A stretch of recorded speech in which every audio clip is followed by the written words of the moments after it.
Bonjour et bienvenue dans un nouvel épisode sur les enjeux de la tech et du web. Je suis Victor Besset et je suis évidemment très heureux de vous retrouver pour ce nouvel épisode.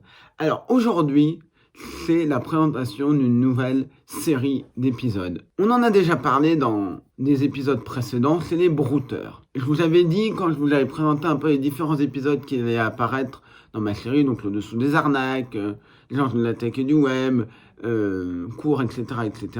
Je vous avais parlé notamment que je ferais des sujets sur les brouteurs. Je les ai faits, mais je les ai classés dans le dessous des arnaques, parce que c'est des arnaques et ça me semblait plus pertinent et c'est beaucoup plus parlant que brouteur. Les gens ne savent pas forcément ce que c'est, même si le mot est de plus en plus connu. Mais là, je me suis dit que ça peut être pas mal de faire un truc spécial brouteur. On va aller infiltrer des brouteurs et voir comment ils agissent, et on aura la complicité de quelques amis scam-betters, notamment Arnaque-moi si tu peux. Alors, on va reprendre les bases.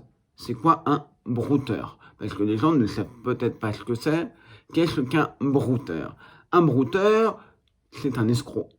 Un escroc qui va faire différents types d'arnaques. Des arnaques au sentiment, des arnaques à la célébrité, des arnaques à l'escorte, des arnaques financières, des arnaques bancaires, c'est la même chose, mais des arnaques aux petites annonces, notamment immobilières, des arnaques aux petites annonces de marketplace. Le marketplace, c'est des sites comme Facebook.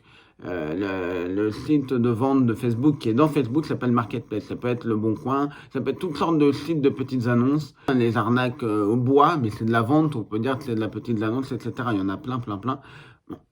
Et c'est un mot qui vient de Côte d'Ivoire, qui désigne donc, ça peut désigner plusieurs choses, mais généralement ça viendrait du mouton qui peut paître son herbe, et il a de l'herbe à disposition, il n'a même pas besoin de aller la chercher. C'est la métaphore que des victimes, ils peuvent en trouver un peu partout. Il suffit d'aller sur je ne sais quel site, Facebook, Instagram, TikTok, Twitter, des sites de rencontres, et ils se disent que chaque profil est potentiellement une victime en puissance, malheureusement. Alors, je précise une chose très importante. La plupart des brouteurs ne viennent pas que de Côte d'Ivoire. Ils peuvent venir donc du Bénin, ils peuvent venir du Nigeria quand ils sont anglophones, du Ghana quand ils sont anglophones. Il y en a qui sont au Cameroun, il y en a qui peuvent être parfois, même si on en voit beaucoup moins, j'en ai vu mais il était de Côte d'Ivoire, mais il était au Sénégal. J'en ai vu un qui était au Burkina Faso. J'en ai vu quelques-uns qui étaient au Togo. Mais c'est pas parce qu'ils viennent de ces régions-là, donc d'Afrique de l'Ouest, qu'il faut tenir des généralités sur ces pays, et encore moins des propos racistes. Si vous êtes là pour tenir ce genre de propos, dehors. Donc, je vous propose, dans cette série, on va pouvoir suivre des brouteurs, essayer de comprendre comment ils fonctionnent. Moi, je vais me faire passer parfois pour une victime, je vais me passer parfois pour un vieux père, c'est-à-dire un brouteur expérimenté qui va coacher d'autres brouteurs.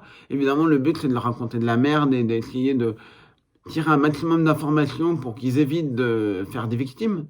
Et vous verrez que c'est le cas. J'ai réussi avec un brouteur à le convaincre de bloquer les victimes qu'il avait. On rappelle, aussi cynique que ce soit, une victime, ils appellent ça un client. Donc j'ai réussi à ce qu'il bloque ses clients. Je disais des excuses bidons. Il me faisait tellement confiance qu'il les bloquait. Voilà, j'espère que ce format vous plaira. On se retrouve la semaine prochaine avec une grande question. Y a-t-il des brouteurs qui sont femmes ?